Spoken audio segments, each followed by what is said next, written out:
Hello. Welcome back, I think 4 months later, to our second podcast episode.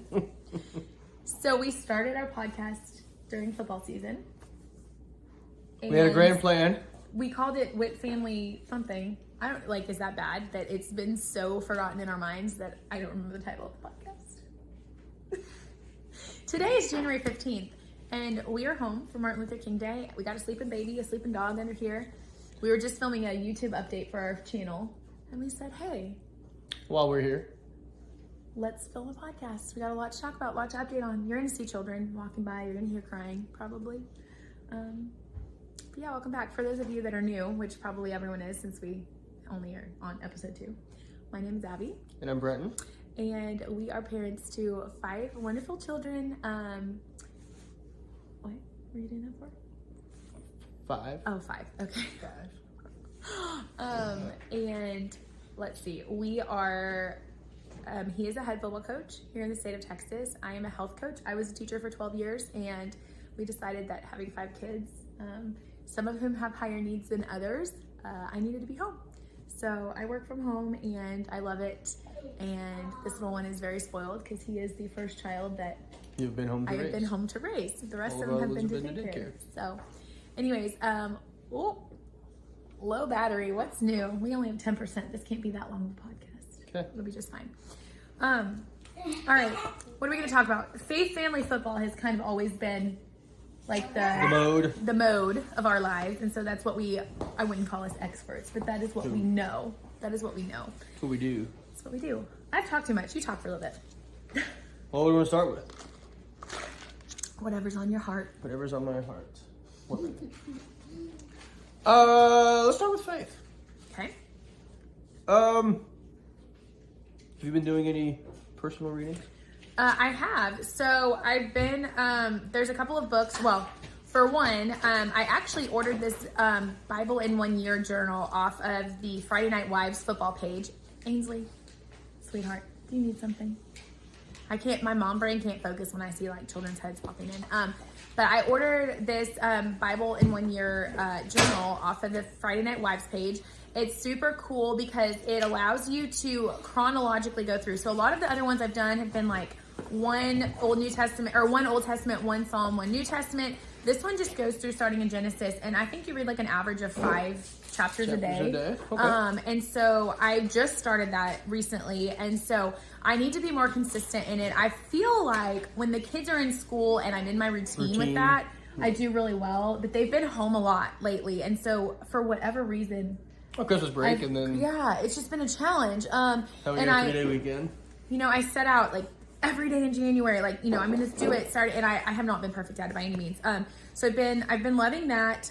My Beautiful Word Bible, I really love. The first time I went through that, I just journaled like in the margins. They have like lines and stuff. So I really love My Beautiful Word Bible. I got a gift from someone. It's The Power of a Praying Wife. That book has been really helpful. And then do you want to tell them about the devotional that we've been going through, the While I Wait? That one's been I don't remember where you got it, or who gave it to you, but it actually happened while we were waiting for this little guy. It was Denise, our adoption counselor. Yeah. And so it's just, we just got into it, but it's kind of one of those devotions, like, it goes in order, but you can just kind of move around with whatever speaks to you that day.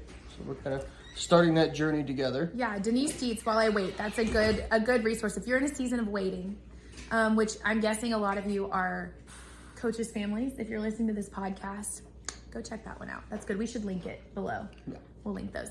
No, for me, I was given the FCA Coaches Bible a little while back by our FCA leader at North Lamar. And I like it because it's got little, very short daily devotions for 365 days. And then with it, or throughout each chapter, as you go through the Bible, it has little devotions that you can use for your players, for yourself. Is that what you've been using with our kids at night? Yeah, we've just been reading Proverbs. Yeah, so we've been trying to, one of the things, the church that we're currently attending, is doing a 21 days of prayer and fasting, and we're not doing that with food at all, but we've tried to be more intentional in our evening hours. We have not been perfect by any means, especially on these cold snow days when the kids have just been home, but we're trying to set aside the hours from 6 to 9 p.m. as much as we can to focus on just being together as a family and going through devotion. He's been using that Bible to go through. I like Proverbs because it gives tangible things for them to read, and we can talk about what. Yep. And they've been practicing reading the Bible out loud and praying. And out of the corner of my eye, I see them hitting the ice with a baseball bat outside. Hopefully that doesn't end poorly. Anyways, so we've been trying to be more intentional. Our kids are getting older. They are almost 12, 9, 6, almost 7, and then 6 months. And so they've been getting to that stage where they have like more attention span to read through the Bible and to do family devotions. And that's something I feel like we've struggled with in our family. Just with you being gone for football and different things. It's like that evening time, a lot of times in our house is not, I mean, we're not all here. And then secondly, the morning time is just absolutely crazy to get them out the door. So trying to fit that in, and I don't mean it sounds bad to say fit that in, but really the practicality of it has been a challenge. Just being intentional about it. Yeah. So we've been trying to do that. Do we want to talk about church? Yeah. I think we can be honest about church. Yeah. So, we have attended a Lutheran church really since we started dating. Abby was born and raised in a Lutheran church. And we went to a Lutheran college together. Went to a Lutheran college together, and I was confirmed in a Lutheran church before we got married. Married in the Lutheran church, all our kids baptized. And we're not saying, we're not trying to be like that. No. But the point there is, we went to a Lutheran church until recently. Yep. Exclusively. And we just felt the one here currently close to us was not serving our children well. Well, and that's not to say anything negative at all. It's just a matter of like when... It's just not a good fit for our family. Yeah, for our family. And we want youth group, and we want Sunday school, and we want youth events, and we really want like a thriving church to come alongside and really raise up our family with us. I mean, I think community is a huge part of church. Not the only part, but a huge part. So we have been attending the same church for a little over a year here. And I hate the word church shopping, but we have been to several different churches to try them out. And every church has a lot going for them in their own way. But if I would be lying if I didn't say that we had found like the perfect fit for our family and where we felt was just a great fit for us. We just hadn't found that. Yeah. Yeah. And there's different aspects. Like our current church, the worship is amazing. Phenomenal. Like the preaching is very Bible based and very gospel focused. So like those are what Steph said. It's been really. Yeah, I feel like churches are like school districts. There's no perfect church, and you got to find what's best for you. There's not. And every group has their own set of issues that they deal with and what they focus on. But you also have to. I've been talking to a lot of people lately that have told me like talk about church hurt and how they haven't been back to church because they were hurt about something. Huh? I'm lying? Oh, I didn't hear what my little one had something to say. But all that to say is church can be a really touchy and personal subject for people, and it can be really hard to feel like you fit in or to feel like you found your people, you found your community, and to also at the same time feel like theologically, let's put it this way, theological ties can have a hold on you, or not a hold on you, but how you were raised can play a huge effect in how comfortable you feel in different church settings, in different environment settings. Yeah. So that has just been something that we've been working through, and I think it's important to be honest about that, just because I think if we feel that way, certainly there are other people that feel that way. I was just laughing. What do you mean? Okay. Do we need a pause? All right. So we talked about faith, family. That's our next thing. What about family? Well, we've got lots of family time this weekend. Lots of family time. Yeah, we've actually really enjoyed Christmas break. So funny enough, normally I feel like we go and do things and we're a lot more active. This year, we've really just been settled in at home. Our daughter was actually hospitalized on Christmas Eve, the day after Christmas. Do you want to talk about that a little bit? She got the flu, and then when they got there, they ran her. So she has the, oh my gosh. Are you trying to name her? Her? Immune deficiency. She has an immune, yeah. I wasn't going to say the name, but she has an immune deficiency. So when she gets sick, she can get really sick. And so she went to the hospital for the flu, and then ended up having a really low white blood cell count. And that caused her to stay for a little while extra. And then we got home, got it tested. It was starting to climb. And then we got it tested the day we were supposed to go back to school.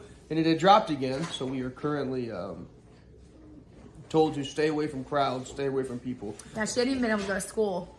So she is missing school and gymnastics and all the things, and we just kind of hang out. She's handled it like a champ, and thankfully we have an amazing home care nurse that comes and helps with that. So prayers that when we test it again on Tuesday, that they're on the climb. We're testing. We have a big meeting with the school on someday next week. It was going to be Wednesday, but make sure we get lab results back just to decide what needs to happen going forward. So our daughter was actually, she did online school at home for 2 years because of her immune deficiency. And this year she went back. She was doing better. We thought socially she needed that. You know, as a parent, it's like you always, you always question what if and wonder if you've made the right decision for your children. But she is currently struggling with some of those things. So that has caused us to stay home, and then the cold weather this weekend here in Texas has caused us to be kind of trapped inside. Yep. We've had lots of family time. I feel like everyone else is doing pretty good though. We are definitely settled into the routine as a family of 5, or family of 7, 5 kids. This little man, it feels like he's always been here. I know, you get past that newborn stage. He also has been going through some not sleepy teething, I think. So that's been part of it, but we wouldn't have it any other way. And what else? We've kind of intertwined the faith in the family. We did. We're in the process of what's the word? Finishing up our trainings for respite care. He's making a face. So we are still foster parents. We've been foster parents for 5 years. We are not planning on taking any active foster. Hey, what? I'm gonna need you to say that for the camera again. He's worried that I'm gonna take another baby without telling him. Anyway, we know as foster parents how hard it can be to find people that you can leave your children with when you have to go out of town or want a date night or any of those things. So respite care is a hugely needed thing in our area, in most of foster care. And when I spoke to our foster agency, they said, well, actually, to be a respite provider, you have to actually be certified foster parents. So we didn't want to lose our license that we've had for 5 years because it's a lot of work to get it. So we're in the process of updating all our trainings because we actually went inactive for a whole year. And so our choices were we could close our home or remain on the respite care list. He's a little hesitant, I think. Why are you hesitant? Speak to that a little bit.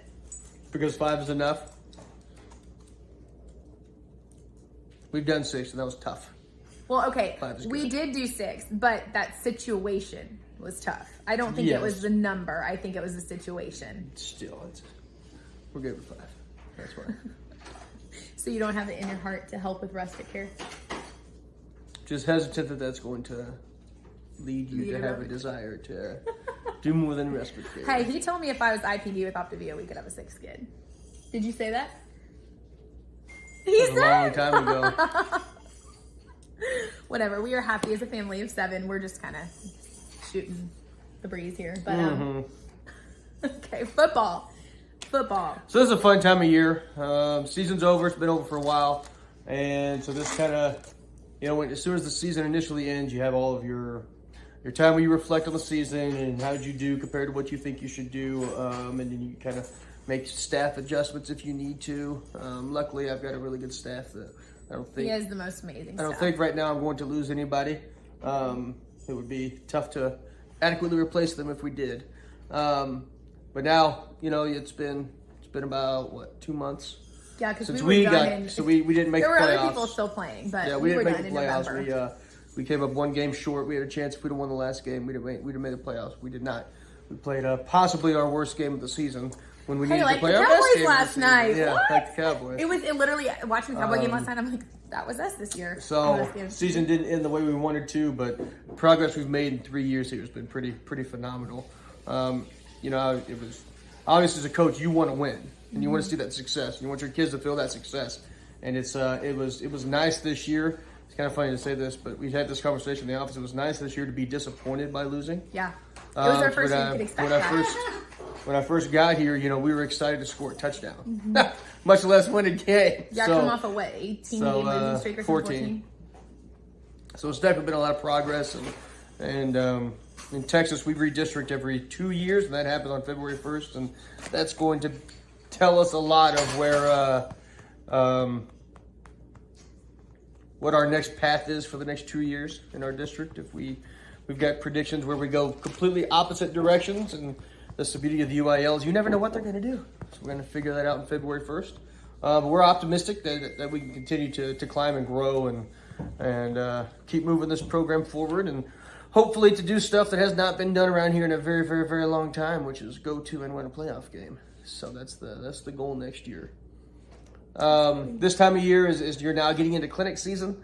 I'm doing powerlifting, and my powerlifting schedule this month is pretty crazy, so that keeps me from getting to do the initial clinics. Okay, time out. Pause.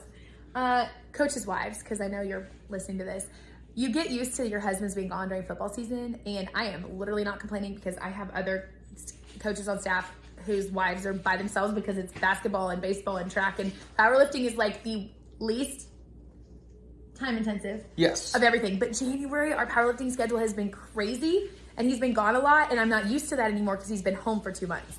So it's like you adjust to in season, then you adjust to back out of season, then you got to adjust to a second season. Yeah. As coaches. And powerlifting's a lot of weekends. It's like all day meets or like super late nights. Yeah, so right now we're going to Thursday, and they split the boys and the girls. So Thursday was girls, Saturday was boys. This next week, Thursday is boys, Saturday is girls. And then the next week is Thursday, they're combined. But I purposely kind of squeezed them all back to back to back. So it was like bust your hump for a month, and then you kind of settle in, and we'll hit another one if we have to. If we've got kids that are really close to qualifying that need another chance. I was giving him a hard time because my parents are supposed to take our kids to a Christmas gift that they gave them this weekend, and he's going to be at powerlifting all day, and I'm going to be like home alone. I was like, oh man, we should have done like a date weekend, but I guess I'll just have to go get it. You can come wrap knees. You want to come to the powerlifting meet and wrap knees? Definitely. I definitely want to do that. Oh, look at but it is fun for you to, this time of year, to go to clinics and speak to coaches and get ideas. And it's funny how my clinic motivation has changed, what I want to listen to, what I want to hear, what I want to talk to coaches about. You know, it used to be all about X's and O's. You know, what scheme can I steal? What tweak can I steal? What can I do to make our offense better back when I was in OC? And now it's, hey, coach, can you talk about how you run your off season? How does your yearly calendar work? What do you do to help your staff, to give your staff opportunities to improve while they are in the middle of second sports? How do you make this work together? How do you better your relationship with other sport coaches? More program stuff. I feel like you've gotten more confident in the X's and O's as you've gained experience in your years, and now just wanting to run your program well. Figure out how to better the entire experience. Yeah, no, I agree. I think that's definitely true. Your focus has changed there. And North Lamar really gives him an awesome opportunity to pretty much go to whatever clinic he wants to do. You're going somewhere to talk to a defensive staff in a couple weeks, aren't you? So and that's the beauty of the head coaches now. When my defensive guys want to go somewhere, I can go with them. When the offensive guys want to go somewhere, I can go with them. So it really lets you kind of get the full experience. Yeah, it's been really good, and it's been fun as a wife to just watch him come into his own as a head coach, and really giving a lot of credit to his staff because he has the most amazing staff. His coordinators, really that have taken over each of those things and allowed him to really focus on program stuff, and that's what you need when you're trying to build a program. What else? I don't know. I think we're just going into the spring with like hopeful anticipation of just some moving pieces and some growing and some different things. And I think both you and I personally, just in our own selves, in our family, in our jobs, just the last few years we've been focused on, growth and personal development. I don't know what he's watching. He's watching the game. He's giggling about it. But yeah, I think, and also I think just our heart with this podcast and this channel is just to be real and recognize that there are amazing things about being coaching families, and there are hard things about being coaching families, and a lot of in between. And we just want to share and talk about the real great things that you come across as a coaching family, and the struggles you come across as a coach's family. Yep. And the dog that's in the frame. And the dog that's got her butt on my shoulder right now. But we're going to try to do better about getting out a podcast more frequently, because it was pretty sad that it's been 4 months, but it's been a crazy 4 months. Yes, it has. So I'm not going to commit to a specific interval in which we're going to post, but when we feel like we got something we got to talk about, we don't even discuss we'll put it out there. All right.